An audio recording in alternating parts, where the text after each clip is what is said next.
I should have seen the red flags when my mother-in-law told me at my own wedding that I wasn't good enough for her son. But I ignored it. I made excuses. I told myself she just needed time to warm up to me. Fast forward 3 years, and there I was, working 60-hour weeks, paying every single bill, supporting my unemployed husband and his mother who lived rent-free in my rental property. And how does she thank me? By calling me common trash 15 times. In front of my entire family. At a dinner party I paid for, cooked, and hosted in my own home. My husband, he just sat there, said nothing, didn't defend me once. That was her biggest mistake, because what Moira didn't know was that I had been quietly documenting everything. And that night, I didn't just evict her. I destroyed the entire web of lies she'd been spinning for years. You won't believe what I discovered. Before we continue, please subscribe to the channel and let me know where you're listening from in the comments. My name is Amanda, I'm 27 years old, and until 3 years ago, I thought I had everything figured out.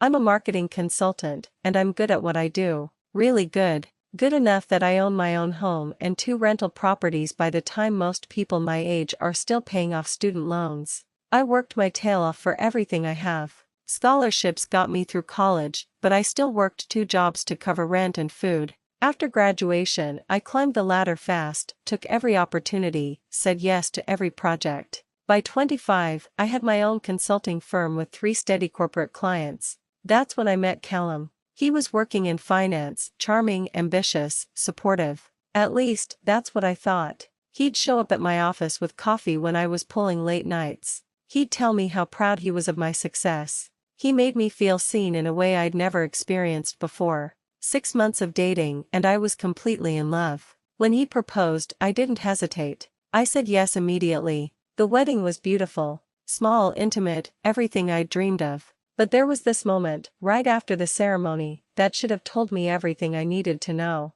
Callum's mother, Moira, pulled me aside near the reception hall bathrooms. She was smiling, but her eyes were cold. "You'll never be the woman I'd have chosen for my son," she said, her voice dripping with false sweetness. "But I suppose he's made his bed, and now he'll have to lie in it." I laughed it off.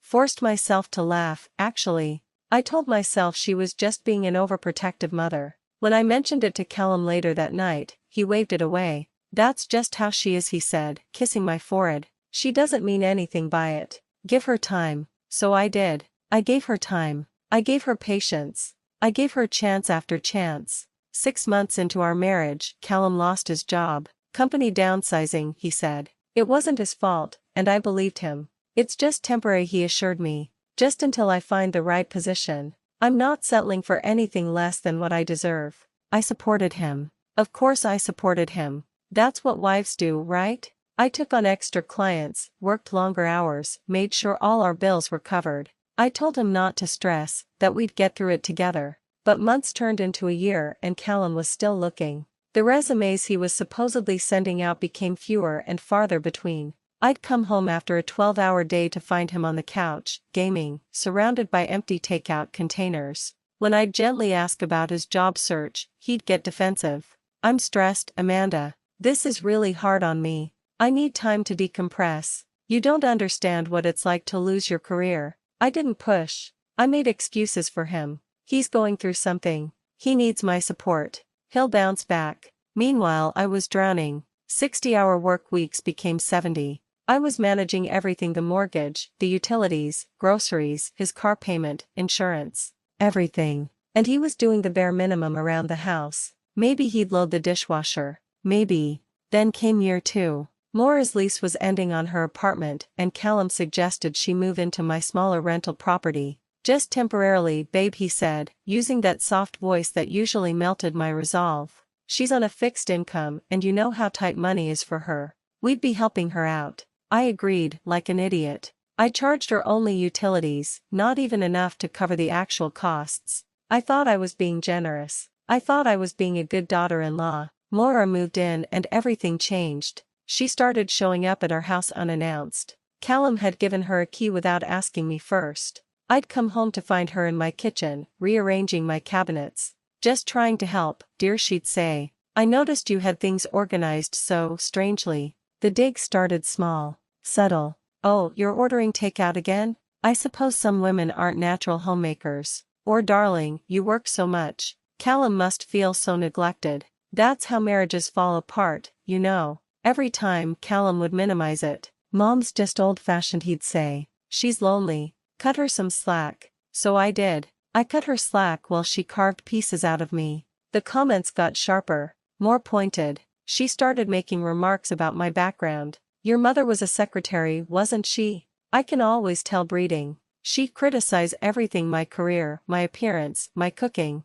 Working that much isn't feminine, Amanda. No wonder you haven't given Callum children yet. She started redecorating my house when she visited. I came home one day to find all my family photos removed from the mantel, replaced with pictures of Callum as a baby. When I confronted her, she acted confused. Oh, I thought you'd appreciate it. Every home should celebrate the man of the house. When I told Callum, he sighed like I was the problem. She probably didn't realize those were important to you. Can't you just let it go? She's my mother. That became the pattern. Moira would cross a boundary. I'd get upset. Callum would defend her. And I'd feel guilty for causing drama. I started questioning myself. Was I being oversensitive? Was I being selfish? Was I really making Callum feel neglected? The doubt crept in like poison. Then came the dinner party. I'd invited extended family: my parents, my sister Sarah, Callum's aunt and uncle, and of course Moira. I spent an entire day preparing. Homemade pasta from scratch. Dessert. Hand-decorated the whole house. I wanted to prove something, though I wouldn't admit it to myself. I wanted to prove I was good enough. That I could do it all. That I wasn't the failure Moira made me feel like. The morning of the dinner, Moira arrived early to help. She immediately started criticizing everything. The menu was wrong. The table setting was tacky. My outfit was inappropriate. You're wearing that, she said, looking me up and down. Well, I suppose it's comfortable. Callum was in the living room, watching TV, pretending not to hear. I swallowed my anger and kept cooking. As the last guest arrived, I went to grab more wine from the hallway closet. That's when I heard them. Moira was talking to Callum's and Janet in hushed tones, but not hushed enough. I give this marriage another year, Moira was saying. She's clearly not equipped to make my son happy. I've been helping him see that. My blood ran cold. And then I saw him. Callum was standing right there, leaning against the wall. And he was nodding. I forced myself to walk back into that dining room with a smile plastered on my face. My hands were shaking as I poured wine, but I kept moving. Keep the peace, Amanda. Just get through tonight. That's what I'd been telling myself for 3 years, wasn't it? Just get through this moment, this day, this week. It'll get better. It didn't get better. We all sat down, and I brought out the appetizers. Homemade crackers with 3 different spreads I'd spent hours preparing. Moira picked one up, examined it like it might be poisonous, and said loudly, "Oh, store-bought crackers? I suppose when you work so much, corners must be cut." I opened my mouth to correct her, to tell her they were homemade, but she continued, "Actually, are they homemade? They have that processed look to them." My sister Sarah shot me a concerned glance. She'd seen this before, the little cuts that Moira made. "Amanda's an amazing cook," Sarah said quickly, trying to redirect. "Remember that birthday cake she made for Dad last year?" Moira smiled sweetly and launched into a story about Callum's ex-girlfriend from university. "Rebecca was such a refined girl," Moira said, her voice dripping with nostalgia. "Came from a proper family. Horse riding, piano, the whole 9 yards. I always thought they'd marry, didn't we, Callum?" Callum laughed uncomfortably, staring at his plate. "Of course," Moira continued, looking directly at me. "Callum chose a different path. That was just the beginning." As I served the pasta I'd labored over, Moira examined it critically. "This is quite rustic. Not how I taught Callum to make it, but I suppose you have your own way of doing things." When my boss had called earlier to congratulate me on landing a major account, and I mentioned it at dinner, Moira interrupted. "How exhausting for you, all that ambition. Callum, you must feel like you're living with a stranger rather than a wife." My mother tried to defend me. "We're very proud of Amanda. She's worked so hard for everything she has." Moira nodded sympathetically. "Yes, it's wonderful when children exceed expectations. Though sometimes success can make people forget where they came from." She turned to my mother with mock concern. "You're from the south side of town, aren't you? That explains so much about Amanda's perspective on life." I watched my mother's face flush red. My father put his hand on her arm, holding her back. I wanted to scream, to throw Moira out right then, but I couldn't move. I just kept serving food like a robot. When I brought out the main course, Moira commented on the portion sizes. Generous portions. I suppose that's the style you grew up with. In my family, we valued restraint.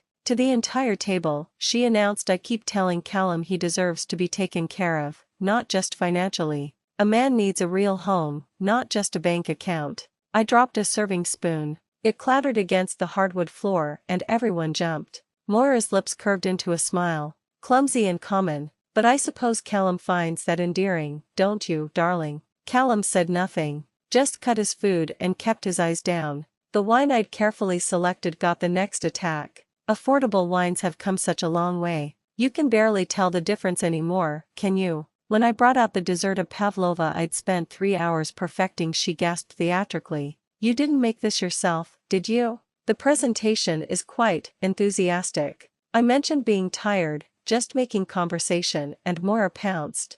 Always complaining. In my day, women managed entire households without all this melodrama. She turned to Callum with exaggerated sympathy. Your father never would have let me work like this. He had pride. He was a provider. Then, looking pointedly at my outfit, are professional women still dressing like that? I thought we'd moved past power suits. So aggressive. I was clearing plates when it happened. The final insult. I was right next to her, reaching for her empty dish, when Moira looked up at Callum and said, loud enough for everyone to hear, honestly, Callum, I don't know how you stand it. Living with someone so, well, I won't say what I'm thinking. But trash is trash, no matter how much money it makes. The entire table went silent. I stood there, frozen, holding a stack of plates. I could hear my own heartbeat pounding in my ears. My mother started to stand, her chair scraping loudly. Sarah's face went red with fury. Excuse me, what did you just say? My sister demanded. Moira, emboldened by 3 years of Callum's silence, actually doubled down.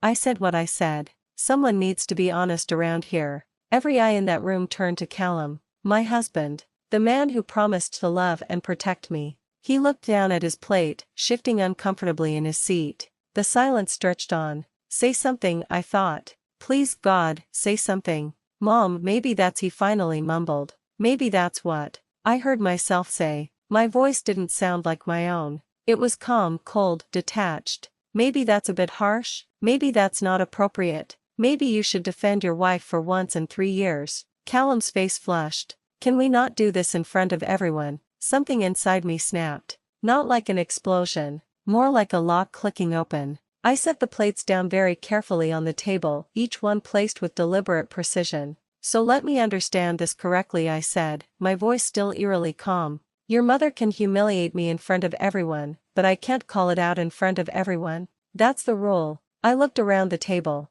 Really looked. My parents were horrified. Sarah was practically vibrating with rage. Even Callum's and Janet looked uncomfortable, though not particularly surprised. They'd all been watching this happen. Some of them had witnessed it before. And I'd been letting it happen because I was so desperate to keep the peace, to be the good wife, to prove I was worthy. Actually, you're right, Callum, I said. Let's not do this in front of everyone. I turned to my guests, and I could feel tears threatening, but I refused to let them fall. Not here. Not now. I'm so sorry, everyone. Dinner is over. Mom, Dad, Sarah, I'll call you tomorrow. I walked to the front door and opened it wide. Moira started to protest. How dare you throw me out of this is my house, I interrupted, and the steel in my voice surprised even me. In my name. Paid for with my money. And you're leaving, now. Moira's face went purple. She looked to Callum to defend her, to put me in my place like he always had. Callum stood up, his chair scraping back.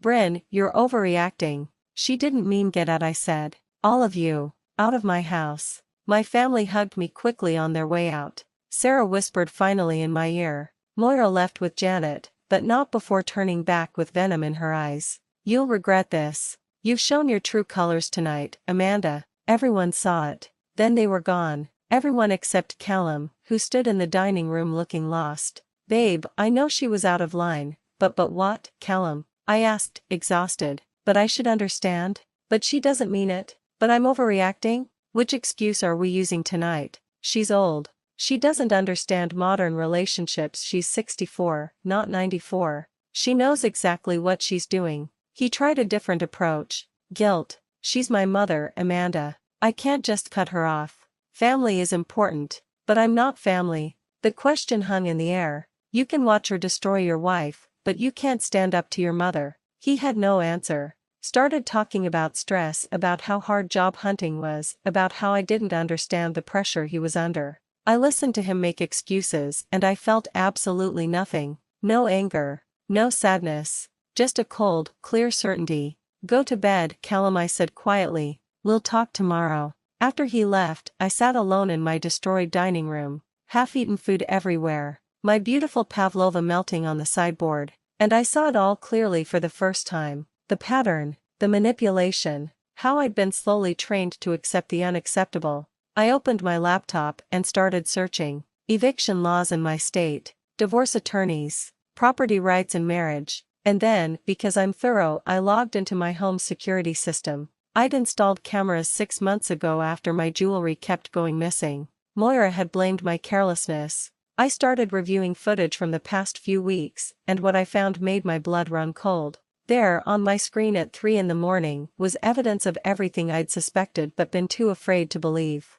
Footage of Moira letting herself into my house while I was at work, going through my filing cabinet, photographing my financial documents with her phone, my property deeds, my bank statements, everything. But worse than that were the conversations. My security cameras had audio, and I watched, stomach churning, as Moira sat on my couch with Callum, coaching him. You've been married 3 years. That's enough for a claim. She can't just kick you out with nothing. Moira's voice was clear as day. Callum's response made me want to vomit. But everything is in her name. I don't have a case. And then Moira, my dear mother-in-law, laid out her plan. You make a case. You say you're not working because of emotional abuse. That her demanding career made you feel inadequate. She owes you, darling. You gave up your career for this marriage. I watched weeks of footage. Saw the pattern going back months. They'd been planning this. Actually planning to take everything I'd worked for. I didn't cry. I didn't scream.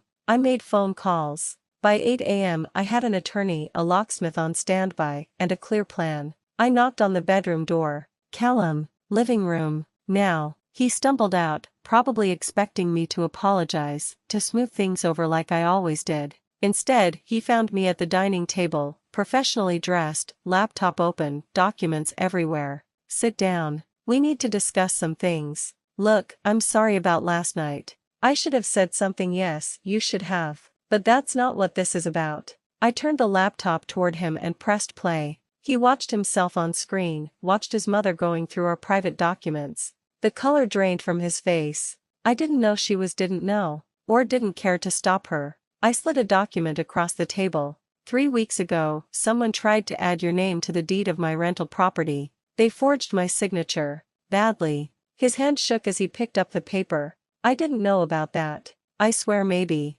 But you did know about the plan to divorce me and take half my assets. I pressed play on another video. His voice filled the room, discussing my weaknesses with his mother. How I was too trusting. How I wouldn't see it coming. Plans to wait until the 3-year mark for better divorce terms. The worst part? Another video from a year ago. You didn't lose your job, Callum. You quit. Your mother told you to. It's all right here. More footage. Moira's voice. Get established in the marriage first. Let her support you. Build dependency. Then we make our move. Callum broke down crying. She's my mother. She was trying to protect me. Protect you from what? From your wife who worked 70-hour weeks to support you. Who paid your mother's rent? Who welcomed her into our home? I stood up, and I'd never felt more powerful in my life. Protect you from what, Callum? He had no answer. Just tears and empty excuses. The doorbell rang. That's your mother. I asked her to come. Moira walked in like she owned the place, smirking, thinking Callum had called her for backup.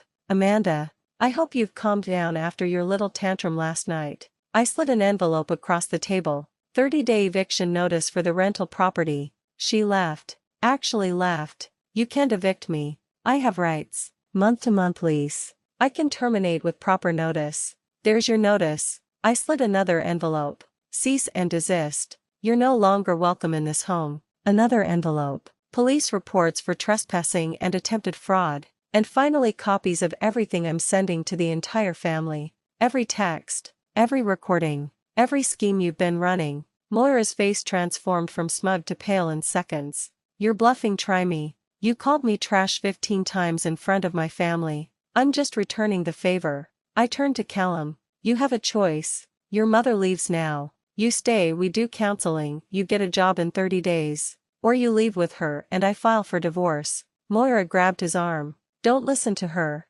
She's manipulating you. She's trapped you in this marriage. Callum looked between us and I saw him weighing his options. Saw him calculating. Mom, maybe we should, maybe you did go too far. He turned to me, trying to look sincere. Yeah. Counseling. I can do that. I'll get a job. I'll start looking today. And that's when I knew. He wasn't choosing me. He was choosing my bank account. The same way he'd chosen it 3 years ago when his mother picked me out like a mark. I felt nothing but relief. Actually, Callum, I've changed my mind. I slid the final envelope. Divorce papers. Filed this morning. You're both leaving. Today. Chaos erupted. Moira screaming. Callum begging, making promises he'd never keep. I remained calm. Your essentials are packed in the garage. You have 1 hour. After that, I'm calling the police. Moira started threatening me and I simply held up my phone. I'm recording this. Choose your next words carefully. They left. Both of them, dragging suitcases and dignity behind them. The house fell silent, and I sat in that silence for the first time in 3 years. It felt like breathing after being underwater. 6 months later, I sold the rental property. Moira had nowhere to go and honestly I didn't care. The divorce was finalized, the prenup held up perfectly and Callum got exactly what he deserved. Nothing. I found out through mutual friends that he and Moira are sharing a tiny apartment now. He's working fast food because no company will hire him after his employment gap. They're apparently very close. I find that darkly funny. I reconnected with my family, started therapy, and began rebuilding my life. I'm even dating someone new. Someone who, when his sister made a small joke at my expense, immediately shut it down and defended me. Imagine that. I learned something important through all of this. Being kind doesn't mean being a doormat. Setting boundaries isn't being difficult. And sometimes, the trash takes itself out. You just have to be brave enough to open the door. Turns out, I wasn't the trash after all. I was just living with the garbage. If this story resonated with you, please hit that subscribe button and give this video a thumbs up. Share your own stories in the comments below. I read every single one. And remember, you teach people how to treat you. Don't let anyone make you forget your worth. Thanks for listening, and I'll see you in the next story.